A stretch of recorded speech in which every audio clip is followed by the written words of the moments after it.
வணக்கம் நண்பர்களே. ஒரு வீட்டில் தினமும் சண்டை. ஆனால் அந்த சண்டைக்குள்ளே மறைந்திருக்கும் ஒரு அழகிய காதல்.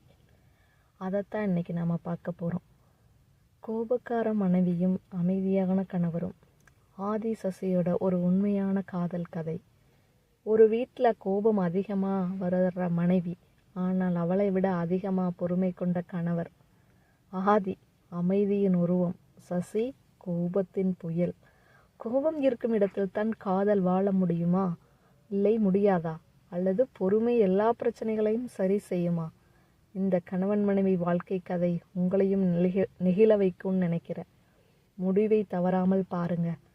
வணக்கம். இது ஆதியும் சசியும் வாழ்க்கை கதை. சசி ரொம்ப சீக்கிரம் கோபம் படுபவள். சின்ன விஷயத்திற்கெல்லாம் சண்டை போடுபவள். ஏன் லேட்டா வந்த, ஏன் என் ஃபோனை எடுக்கலை என்று தினமும் கோபப்படுவாள். ஆனால் ஆதி மட்டும் ஒருபோதும் கத்த மாட்டான். அவன் சிரிச்சிட்டே சொல்லுவான், கோபம் வந்தா பேசாத சசி, கொஞ்ச நேரம் அமைதியா இரு, சரியாயிடும், நான் இருக்கேன். ஒரு நாள் பெரிய சண்டை. நீ எதுக்குமே ரியாக்ட் பண்ண மாட்டியா என்று கேட்டாள் சசி. உனக்கு நான் முக்கியமா இல்லையா என்றாள் சசி. அழுதாள். அப்போது ஆதி மெதுவாக சொன்னான், நான் கத்தினா நம்ம வீட்டில் 2 பேரும் தோத்துடுவோம். நான் அமைதியா இருந்தா தான் நம்ம காதல் ஜெயிக்கும். அந்த ஒரு வார்த்தை சசியோட மனசை மாத்திடுச்சு.